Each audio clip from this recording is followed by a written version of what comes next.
is the statute that governs community mediation, and 494 came first. And one of the recommendations in 494 is for training, what subjects to include in training. And it's interesting to compare 114 and community mediation. Community mediation, for example, working with victims is one of the topics that you're supposed to cover in a training. One of the topics you're supposed to cover in a training is the case development or case management. How do people, what happens between the time of that first phone call or the referral and people arrive at the table. So we cover a little bit of that. And history. The history of the movement is another component that's part of the requirements for 494 training. Somebody asked, this was a few years ago, and it was a remnant on a statistical form that said, do not include your statistics for victim offender services, because part of the community mediation was housed in the Minnesota Center for Crime Victim Services and has that heritage with it. Minnesota no longer has a Center for Crime Victim Services, and that little tag on that old statistical sheet lives longer than the department actually did. But one of the things we're going to try and do today, I think, is dig into a little bit of the history of community mediation. And I'm going to tee us up, I think, and frame this as for grandparents of the work that we're doing. And the one that we really want to dig into and we're really interested in is the roots of community mediation, that grandparent. And Ahmed's going to talk about the West African roots, and Chris, who is a board member with the National Association for Community Mediation, is going to talk about some of those civil rights roots of community mediation. And one of our hopes in diving into this history and examining this history is thinking some of the questions that we're struggling with right now, maybe there are some answers there with our grandparents and with our elders, and maybe there's information there that will help guide us and inform us and help us know what to do currently. And when I talk about this situation, this is one of the ways that I would frame it. Two ways that I would frame it. One is what we refer to as the Minnesota paradox.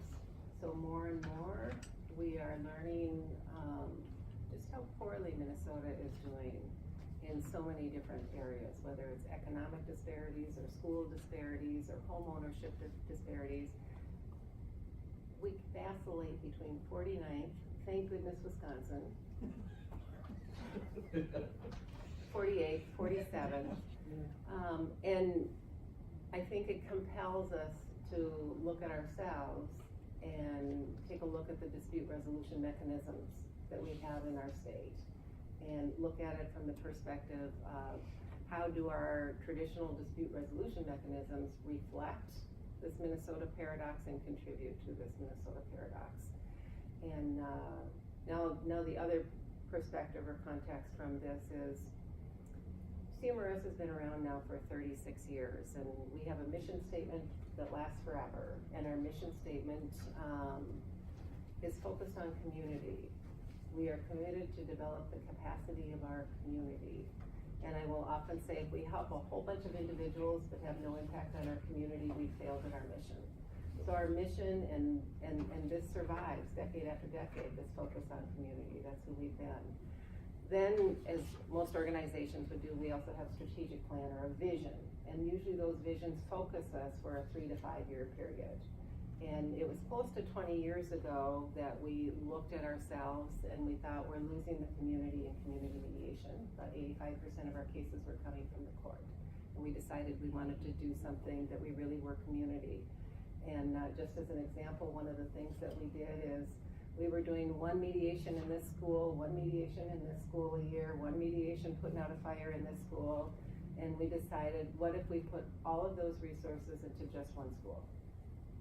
So we were only going to put those resources into one school that has asked for our help, and we're going to try and have enough of a presence, enough of a inoculation, that enough dosage that it was actually going to change the community and not just help a few students here and a few students there. When we go to our community to say, you know, where are the places that we should be serving, youth kept on coming up. And as we work more and more with schools and the juvenile justice system, we move deeper and deeper into restorative practices and restorative justice as the model that seemed to work best for that area. About 7 or 8 years ago, we focused our strategic vision on what we refer to as collateral consequences, and this gets to those dispute resolution mechanisms. So where are the places where we might have a chance to interrupt a trajectory? So because of this traditional dispute resolution mechanism, the outcome of that is going to put people on one path or another path. And school suspensions would be one of those, where we know now that all it takes is like 2 school suspensions and the odds of that student graduating from high school has dropped dramatically. So what message is that giving? What is it about that? And then more recently, what we have focused on is housing, recognizing eviction. If we can end that trajectory of an eviction and somebody becoming homelessness, we can stop people from going off of that downhill spiral that happens when you lose your housing. So those are, and then 4 years ago we did strategic planning again, we did focusing, and we basically asked our community if our role in this community is to help people have difficult conversations and to stand with people and with those conversations, what do we need to be talking about? And we got 3 answers: race, race, and race. So we've kept that collateral consequences way of seeing things, but adopted an equity lens to it. And we have, in one camp, we have these mediation services, and our biggest program of mediation services would be housing. In this camp, we have restorative practices services, and our biggest area in there would be our school services, and some juvenile court services.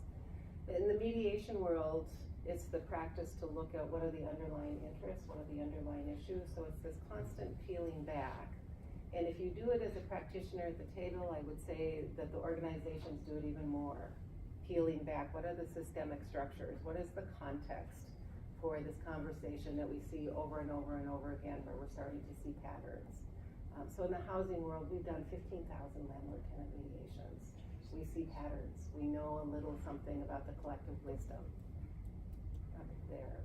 In the school setting, it's restorative practices, so we're asking the question, what are the needs and the obligations? And you keep peeling that back. What are the needs and the obligation? What are the needs and the obligations? And if you keep peeling back these 2 areas enough, you come to the same place. And that same place are these legacies of slavery and legacies of genocide in our country. And that's where we come back to, and we go, what do we do about that?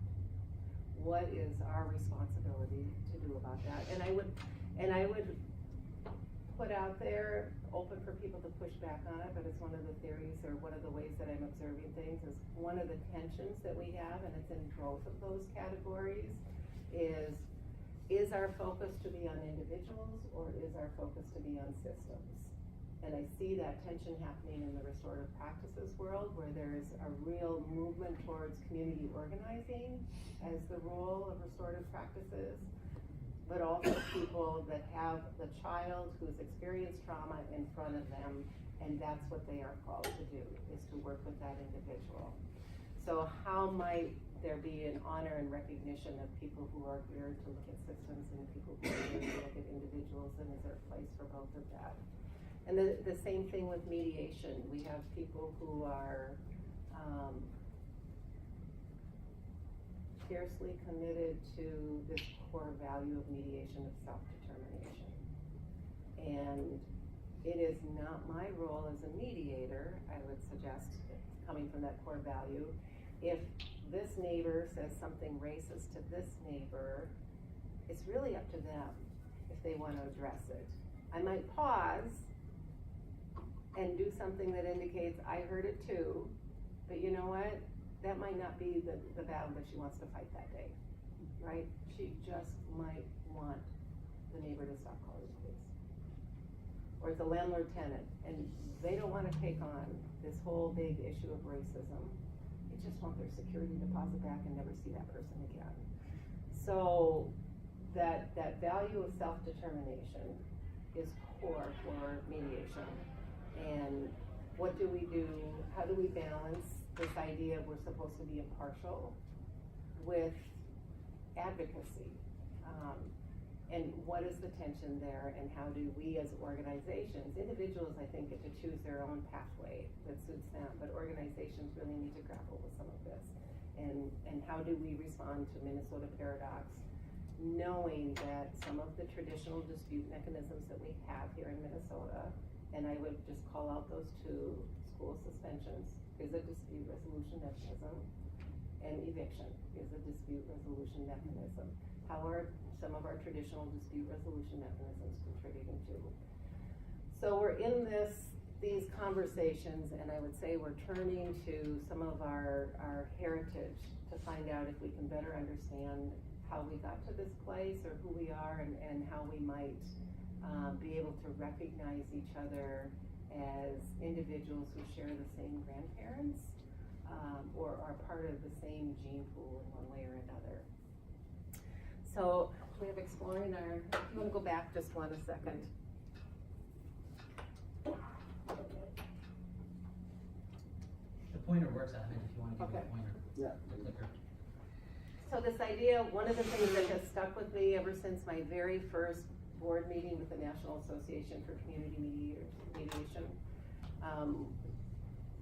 it was a weekend-long meeting, and there were 4 of us brand new board members coming into that space, and there were outgoing members that had founded that organization. And one of those founders said to us, this is a difficult thing to do, because I know what happens with movements and fields, and that first generation is visionary, and that second generation becomes management.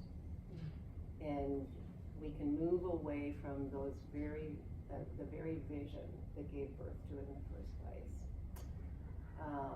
So NAFCM does a good job. At that time, I know it was calling once a year at least, and having the elders conference call with all of the elders, and bouncing things off, and trying to stay connected. And last year, NAFCM celebrated its 25th anniversary, and as part of that 25th anniversary celebration, lifted up the roots of the 1964 Civil Rights Act, and the community mediation language that has given birth to that. Here in Minnesota, we look to 494 for protection of confidentiality. There are other states, they look to the Civil Rights Act for the protection of the confidentiality in a mediation session. It is that connected. So we're gonna be looking at that. And then the third thing that I would say is just a reference to the beauty of recessive genes. I had parents who could sing. Oh, they were singers. I remember being in the church once and hearing this beautiful sound and not even knowing where that was coming from. And I was just pulled to it and was walking through the hallways until I got to it. And it was my dad. And I didn't even know that he could sing. I was just blown away. But then there's me, and I remember it being in the children's choir, and the choir teacher stopping and kind of pulling me aside and saying, Beth, can you just mouth the words? So I didn't get those genes. My kid's father didn't have those genes at all. First child comes along, he's just as tone deaf as his mom and dad. And the next child comes along, and oh my gosh, she can sing. So there are things I can't do, like sing, but I can pass along that heritage. And I think some of us that are in this management generation of our fields, maybe we can somehow link the 2 generations together. So that's a little bit, I think, about what we're doing today, is looking back at some of these grandparents of the work that we're doing. So I would identify them as 4 different grandparents. You have the pointer. Clicker right I there. have the clicker. I have the power. All right. And the one we're going to spend the most time on is mediation in the community. And then the second one would be mediation in the court, mediation in the community, and they'll both talk a little bit more about this. I would identify one of the pivotal moments for this field was a conference that happened in Pittsburgh. And Ahmed's going to talk a little bit more about that, and then the roots that came out of the 1964, both of these came out of the civil rights movement. So did you all know that? that community mediation had these roots in the civil rights movement. It's not something that most of us know anymore.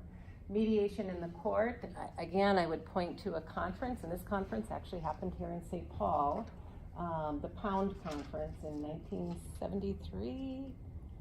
How many of you have heard of the Pound Conference? 76. Okay, 1976. So these are both happening in the 70s. And in the Pound Conference, are you going to talk more about the Pound Conference? No, go ahead and talk about Okay. it. It's there in the next slide, I think. Okay, I'm going to let you talk about it then. And then the third one is repairing harm. And repairing harm has these two different sources that have merged together. So there are two cases. There's a movement called the Victim Offender Reconciliation Program or Project, the VORP. And it came out of Kitchener, Ontario and Elkhart, Indiana, with Mennonite influence and First Nation influence. And then that merged, the work that was being done merged with work that was coming out of New Zealand and the Yukon, Navajo. And it's interesting to me in this world of restorative conferencing or victim offender mediation, you can sometimes really see which place they came from. Did they come from that restorative background, or did they come from that victim offender mediation background in that work that they're doing? And then the fourth one would be the building community or restorative circles, peacemaking circles, community building circles, indigenous-based work that's being done to build community. So the Mediation in the Community Civil Rights Act, the West African model that Ahmed will be talking about, mediation in the courts. And Jeannie, you just mentioned Frank Sander to me today. So some of this work was the mediation in the courts. The idea here was that people didn't truly have access to justice if the courts were so backlogged. And so many people were turning to the courts to have their disputes resolved. So an old idea was introduced at this 1976 conference, and it was some justice named Pound who wrote something back in 19-something. Roscoe Pound, yeah. And introduced this idea that maybe this idea of alternative dispute resolution would create not just access to justice and help with the backlog, but also provide better pathways, multi-door kinds of pathways for the resolution of disputes. And with that, I think I turn it over to... No, that's your slide, isn't it? I thought Chris was talking about civil rights and stuff. But I you made the slide, but yeah. you were tying him in. Okay, I can go. It's these guys. We're working as a team here, so yeah. So the whole idea that conversation out of justice, criminal justice reform, out of civil rights advocacy, basically African Americans feeling that the justice system is not really delivering justice to them. So how do you, for instance, there's a quote in the book I read that, well, judges really got to make the decision whether your bill was granted or denied. Essentially, even if risk assessment prove otherwise, even if community members can vouch for your character or that you will, respect the terms of the bill, and people just didn't feel that they were getting justice. So frustration with that system, how the slow pace of reform led to conversations about alternative path.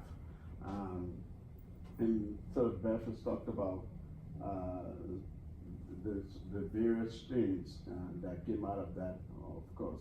And then juvenile justice, juvenile court still came out of that same idea that we ought to reform the criminal justice system. It's not serving everyone. You have juveniles who are coming to court, but they shouldn't really be there. So what do we do about them? The idea was to have more lenient, more sort of softer alternatives for dealing with youngsters so they can learn and hopefully not be repeat offenders. But then when juvenile courts were established as a result, some due process questions came about, you know, that people weren't properly given the due process rights as well. Let's see. Okay.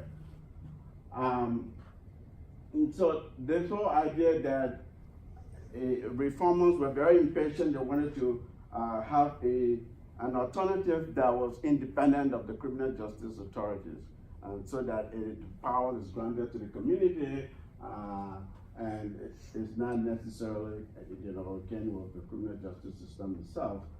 And the research Beth mentioned with this anthropology professor, Michael Lowry, who had gone to Asante country in Ghana and observed, he did research in Ghana and in Liberia and Sierra Leone, and observed how traditional leaders were administering justice in the community, where there are no police stations, there are no courts, and even if there are courts, the courts will be in Accra, will be somewhere in Cape Coast, and even if there are courts in the city, in Kumasi, in the city where the Asante Kingdom basically is located, still people trusted the community leaders, trusted the king, they trusted the Asante Hini, they call it.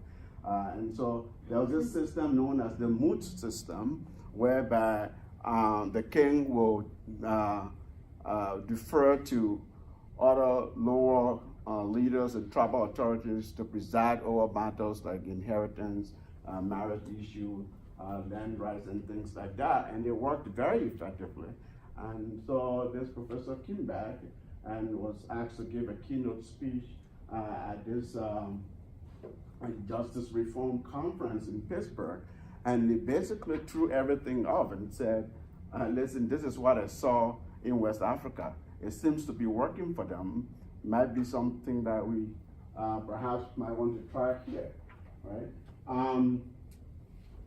So, when you said they threw everything out, they threw there was the a conference. the conference. So there was a conference that was looking at a criminal justice reform, right? And basically following this conversation about how do we deal with backlog in courts and things like that.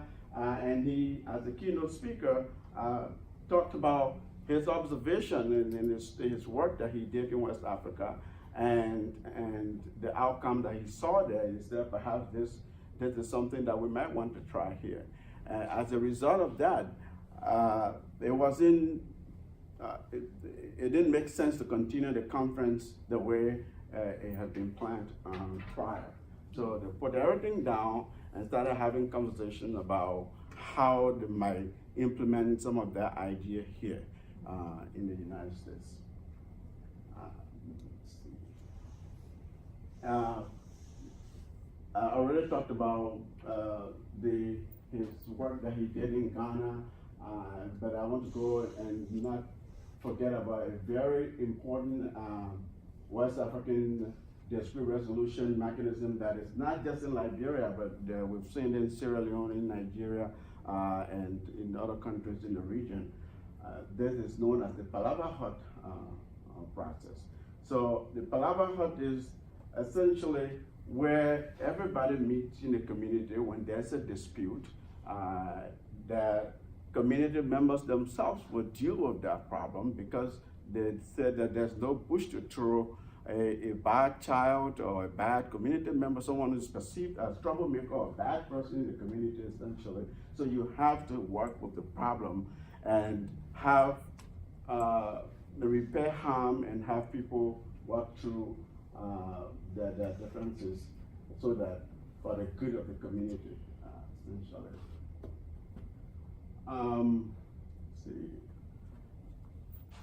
I have some examples of Palavas, but I've talked about the Pittsburgh conference already. As you can see, our slides are kind of all over the place a little bit here, but in the interest of time, I'm pushing some things through as quickly as I can.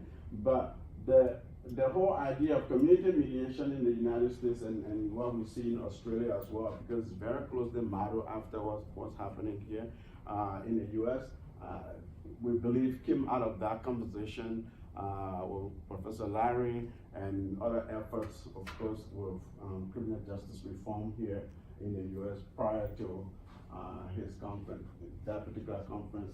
Following this conference, the 1976 conference as well, and in civil rights efforts, all of these culminated together to lead us into the path that we are working on today. And these are examples, I just took some pictures. Literally, you go to Liberia and Sierra Leone, any community you go, someone will build a house, a compound, that is a palava hut. A university campus like this will have a palava hut. And sometimes people don't understand why that is. There's really a history to that. It is a community center. That's where you go and talk about matters affecting the community. This is the school building here, and you have a palava hut there. So what we're doing in schools here in Minnesota, that's where they will go and deal with problems that kids, kids and parents are having, and school administrators are having. Ahmed, Yeah. Does palava have a translation, or is it just? It has it means discussion. Oh, okay. Palava, Yeah. it means discussion. So you meet and discuss and talk about the community problems. There are different styles, of course. So this is in a village, and this would be a typical gathering of some kind of discussion to deal with community problems, or it's not usually just conflict. It's anything that is of concern to the community, is of interest to the community. You will gather to discuss, and it could be presided by the chief or a head of the family. It depends on the subculture of the because as it is true in many other West African countries, not just one model in every tribe or community, right? You go to some communities, you see a little variation of this whole idea, but that's the tradition that's well known in that region there. So this will be an example of a city palava hut in somebody's compound where people will gather to just have conversations or maybe marry somebody's daughter out, or it's something that impacts everybody. Okay. Can you put the picture of the palava hut up, and Chris, while you're making your way up? Yeah, absolutely. This is about 15 years ago. Ahmed helped us provide a training for people in that large Liberian community that we have in the northwest suburbs. And our idea was we were going to have Liberian mediators mediating issues involving Liberian residents in our community, that up and by kind of thing. And we couldn't get the mediator scheduled, and we couldn't get the parties scheduled. And I talked to Vimuso, who was on our staff at the time, and said, what are we doing wrong? How did they do this in Liberia? It wasn't scheduled a week out or 2 weeks out. Somebody just went around and gathered everybody up.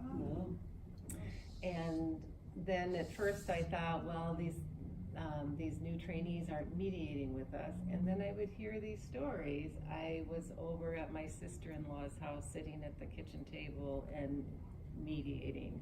And I realized we took something and we westernized it by adding this scheduling piece to it, by adding this kind of formality to it. It was there, and then we did something similar with Spanish-speaking community, where I realized that training people or bringing people together and lifting up those skills, and then letting them go places and use those skills in ways that we'll never track and will never count.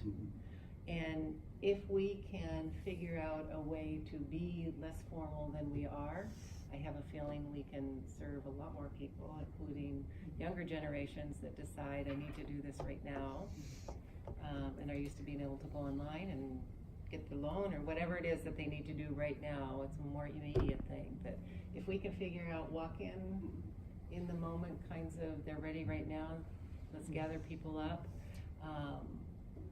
If we can learn that, there's a lot more that we could be able to do, I think. All right. Cool. Just to shift over into the civil rights roots of it, this is directly out of the Civil Rights Act, Section 10, subsection 2, it shall be the function of the service, which is the community relations service, to provide assistance to communities and persons therein in resolving disputes, disagreements, or difficulties, blah, blah, blah, or difficulties whenever, in its judgment, peaceful relations among the citizens of the community involved are threatened thereby. So, at the heart of the Civil Rights Act was to have the federal government recognize that sometimes communities have problems that are not just a bottom-up issue, but sometimes it's a lateral issue, and they need assistance or support, or at least recognition that there is a problem. I got more into the roots of the Civil Rights Act being one of the roots of community mediation, being on the board and being able to discuss with Jeannie and with DG and everybody else, and particularly DG. I've spent some time, the president of NAFCM, spending some time talking about it. And at the bottom of it is, it's something that's true, that I hold true for myself, is agency. It's a determinative agency. The Civil Rights Agency is at the center of it, allowing people to make decisions in their life and not having people hinder those decisions or set up obstacles for those decisions. And the same comes with disputes. So at the center of it is, people have problems, they can figure out how to solve them. Sometimes people need, or the system need to step aside and allow them to do that. In those discussions though, and not just agency, it's idea, so what we call self-determination. Self-determination is not just with regards to, I feel, whether they want to participate or not, but participants should have a say in the designing of their own processes. And many times, I would say, the Western approach is to, well, I'm a mediator, so I'm going to do a mediation, and this is how I'm going to do it. Let me tell you what I do and how best solve your problems. And that's not really always the approach. It's a great approach many a times, but it's not always the approach. I can remember one particular neighbor-to-neighbor dispute where I actually used the restorative practice of a community member and had a community member in a neighbor-to-neighbor dispute, because their problems and the discussion they were talking about were well beyond just them too. There was some cultural, some racial, some nationalistic, and they needed to talk about that, and they needed to bounce it off with somebody else so that it's not just them two, and they could actually have a healthy discussion.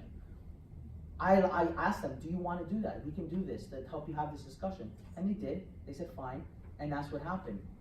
But, so I say that because it is my position that community mediation is the umbrella. It is the umbrella that covers everything. And within it, you have mediation, you have restorative practices, and then you have those hybrids of different, I would say, approaches or processes that can be designed depending on the situation. But community mediation, and I know in Minnesota that's kind of hard. DG's able to give me a sort of this bigger perspective, and even on the board, having board members from all across the nation, seeing that community mediation organizations look very different all across the nation, and there isn't this divide that we have in Minnesota. This is a community mediation program, and this is a restorative justice program, and we're going to divide the two, and we're going to do things separately. That a purist approach is not necessarily a reality in the rest of the nation. It's more of this, it's an umbrella, and let people determine, have that self-determination, not only in volunteering or voluntarily engaging in the process, but even designing the process themselves. So agency, process design, the communication details.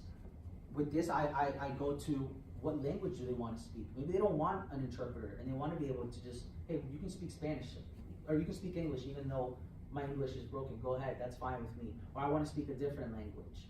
You know, does it have to be done in English? Is another language going to be imposed and forced? No, the agency, the self-determination is at the core of it. And the outcome, of course.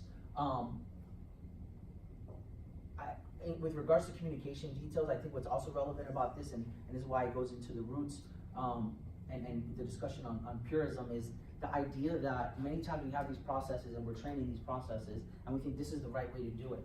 But when we start to engage other cultures and people, like if you try to do circle with Somali people, it's not a talking piece that just goes around and everybody's listening. That's not the way it works in Somali culture.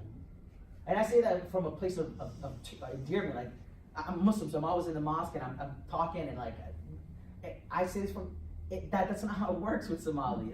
You're gonna have circle, everybody will get a chance to talk, but we're gonna cross the talk from each other, we're gonna talk over each other, we're gonna raise our voices a little bit, or even I'm in high school doing restorative conferences.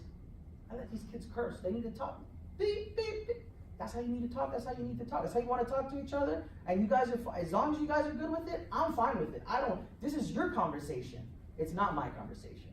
So even that self-determination, the communication details, that language that they use, it has to be a part of it. And we have to step back from just a westernized approach to where it's clean cut and makes us as practitioners feel better, and it's easier to teach others, where it's a little bit more fluid, and we have to be a little bit more flexible as practitioners. I wanted to give this example, and it's an Islamic example of mediation, right? And this is straight from the Quran. It says, if you fear a breach between the two, appoint 2 arbitrators or mediators, one from his family and the other from hers. If they wish peace, Allah will cause a reconciliation, for Allah has foreknowledge of, and He is acquainted with all things. This is a little bit of what Saida was speaking about. Even when they have conflicts, it's the elders who come in, because it's a communal problem. So in here, it's in Islam, even though it's a matter between husband and wife, the separation of the family is a community matter, because it's the 2 families that have come together. So there's a co-mediation model that's used with, and they're told not to be neutral, but to be impartial. They want to see a resolution, not any particular resolution, but just a resolution. So it's impartiality, not neutral, because obviously they're going to want something good for their own, but they want what's best for everybody above everything else. And this just goes to the idea that this idea of ADR goes well beyond just the court systems and sort of alleviating those pressures within our own court systems. This goes back hundreds of years. This goes back thousands of years, across cultures, across time. Some of the sort of communal decision making and communal dealing with problems. You know, you have the Sahla in the Arab world. My wife is from Pakistan. They have jirgas there, which are phenomenal to see. In Mongolia, I had a good friend just now finish his dissertation on the restorative justice approaches in traditional Mongolian culture, which blew my mind away. The way they do it, like it's like built-in case management. It like literally blew my it literally is like traditional case management from a communal perspective. It really blew my mind. Another idea of communal justice traditions in Central and South America. Again, this goes back to this agency and self-determination. You have communities throughout, because the systems have failed for whatever reasons. We don't need to get political and go to the reasons why, but governments have failed the people on the ground throughout Central. I'm in Costa Rica, so something that's personal to me, have failed them. So they've just set up autonomous zones. Sometimes they even kick in the government out and say, hey, no, we're gonna run things ourselves, this community-based approach, and we're gonna figure out our own problems. Even to the point I know there sometimes in certain, particularly in the Maya, in El Salvador, in Honduras, in Guatemala, and in southern Mexico, where you still have a high percentage of Mayan people with still traditional Mayan ways. What they'll do is they'll sometimes set up these parallel institutions, which I'm a huge fan of. What they'll do is they'll have the mayor of the town, but they'll also have the indigenous mayor. And he's the go-to person when things go wrong between people, whether it's just a dispute or it's actual crime and harmless cause. And they'll figure out their own ways of how to resolving those issues without having to go to the court and to the mayor, because they feel the system has failed them. And I think with regards to civil rights, it's just that. If you look at the civil rights movement, one of the biggest players, and we still talk about it, is the Black Panthers movement. You really go into the nitty-gritty of what the Black Panthers were doing. They were setting up parallel institutions to be able to alleviate the pressures in their community. They set up a breakfast program, they set up after school, they set up self-defense, they set up dispute resolution. They actually set up law enforcement where they were kicking out drug dealers out of their own communities. So this idea of parallel institutions, of ADR, what we would call for the courts, it has a long-standing tradition in most cultures. But I would even go, these are all black and brown examples, I want to go to a very white example. America, United States, European settlers, very much based on tight religious communities.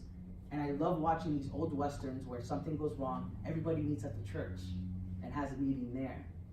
And it's still very much a tradition within the US in some places, or town hall meetings in current politics. It's the same idea where we're taking our communal issues, our communal problems, our communal tensions, we're gonna have a single place where we're gonna meet and we're gonna solve things ourselves. And it's not just leave it to somebody else to resolve this issue for us. And that was the end of my presentation, and just only a minute after time. Sorry I rushed it. I didn't want to be disrespectful of your time, so I wanted to make sure we got to 3:15. We did have an exercise set up where we were going to ask, which grandparent did you identify with the most? And then which one did you want to learn about the most? But I'll leave it open to a few questions, comments, concerns. I do really well with complaints, so. Yes, ma'am. So, I'm still sort of thinking through my reaction to your comment about calling it, that community mediation has these various things, and I sort of like what Minnesota did was call them community dispute resolution programs, which being that more umbrella. And so for me, I put myself as mediation purist, and so I get like worried when people try to expand that word and pull other things underneath it and say, that's mediation and that's mediation. That's just like, no, those are all great, Yeah. but they're all different. Yeah. And mediation has a particular set of core values that underpin it, and so I just wanted to raise that as being something that I find as a conflict within myself. I'm kind of thinking that through. Absolutely, and that's something that DG and I always discuss, and we kind of go back and forth about it.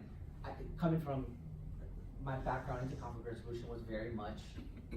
I went through a grad school, and I did mediation and all dispute resolution sort of training and exposure through this very institutionalized way. And I would say I agree with you, and with DG, I always say, big M and little m, and that's how he differentiates it.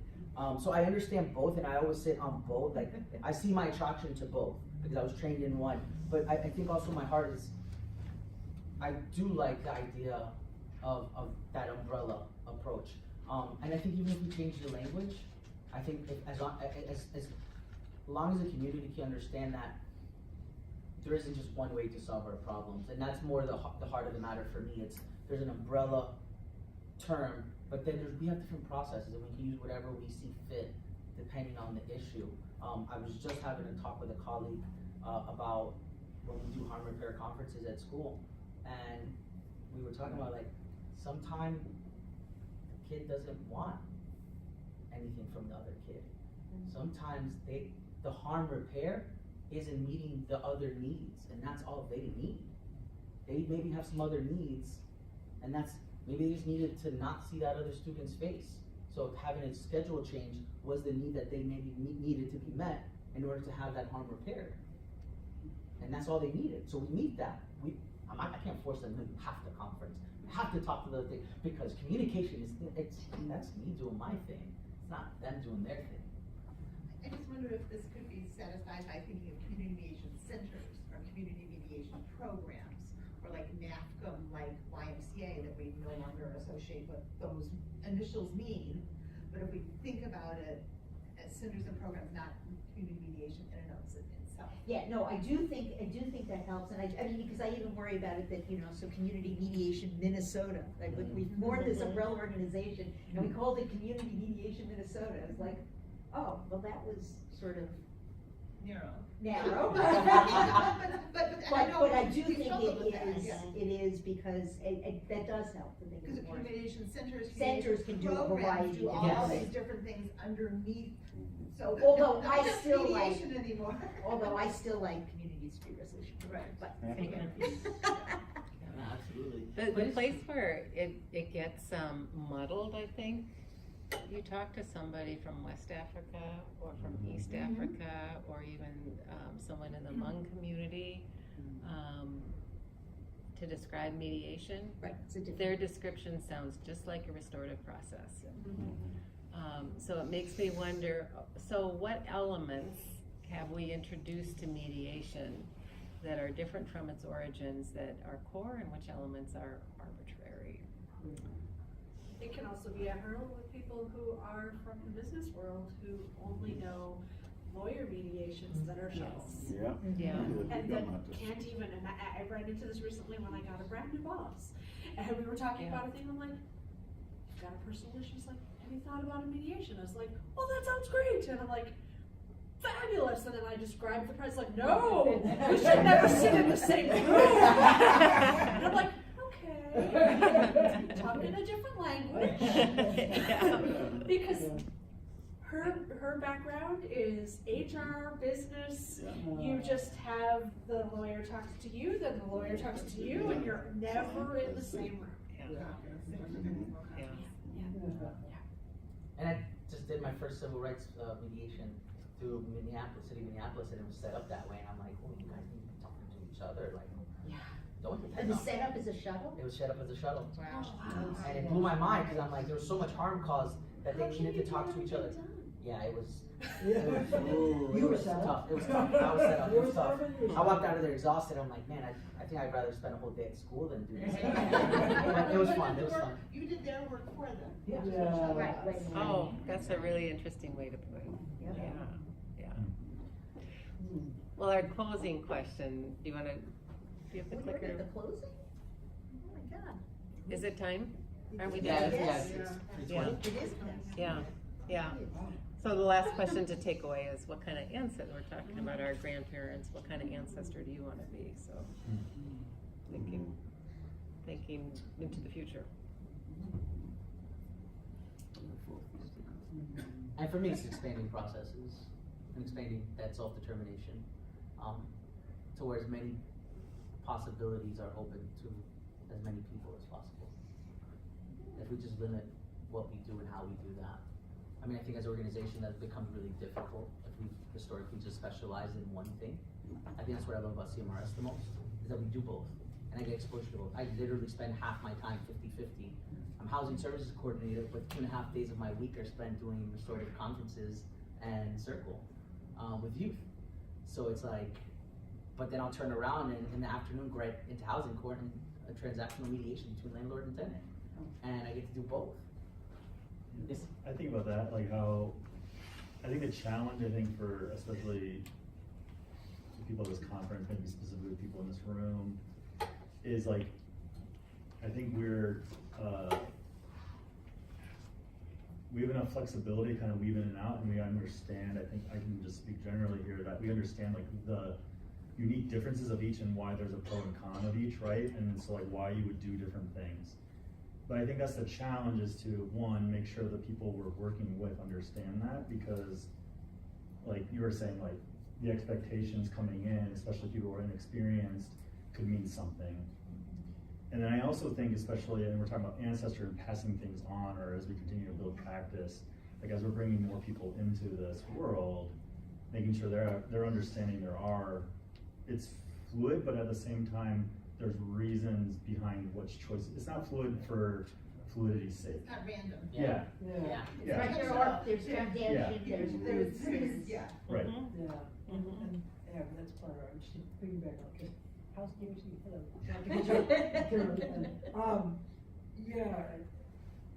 because we have all of it in the same program, and we have all these new people coming in because of all the retirements, I realize that I have reason for more concern, that I ground them more firmly in principles of why we're doing all of this.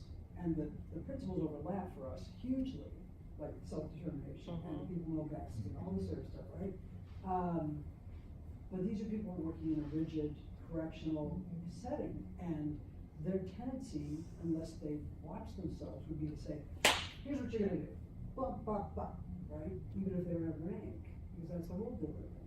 So I have fears. I am an ancestor, and I'm working my way out. And my focus is on mentoring and things now. But I'm more aware now with the newest crop of folks that, OMG, they don't have a background. So I gotta, I gotta give them some of that and tell them why it's important. And I don't know. It's I don't know if I do it. So I saw this really interesting TED Talk that they said part of the reason we're familiar with Bach today is that he took the time to write his stuff down. Yeah. And so that he took the time, particularly in his later life, to codify these things, and so that we know that. So even though that type of music went out of favor, we still know it today. So this sort of writing down and the history back to pull out, I mean, we need to make sure that those things aren't just, that I'll disappear to a zoo. How do we make sure that yeah, then doesn't go disappear Yeah. with the ancestors. And is there any reason you have 2 court mediations? Oh, Okay.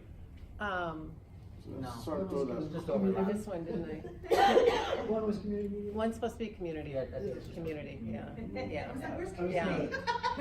Yeah. I kind of like pulls together my thought though, is that's, I really, this is a great presentation, because I think that's, like, one, as a person, like, you know, it's helped to get grounded again a little bit every once in a while.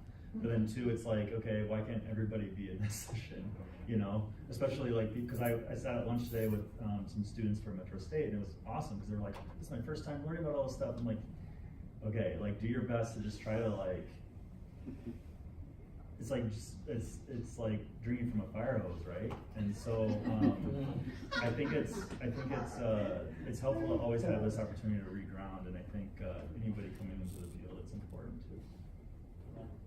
Absolutely. I mean, I just, well, mentioning to Sharon a little bit earlier, I'm like, I really got excited about some people I'm in circle with, and them telling her Mitchell Hammond, their Mitchell Hammond student, her passion, like, she was just lit up about the idea of exposing as many law students to RJ conferencing, RJ circles, and I was like, yeah, because it just exposed them to it. At least they can not just automatically assume, well, that is that over there, and this is what I do over here. And that was pretty, I think I'm hopeful that it gets passed down to, I think it's human nature to always want to fill in those gaps, and I think there are always going to be those people in our community who look back and say, hey, how did the people before us do it? How are they just solving these things the easy way?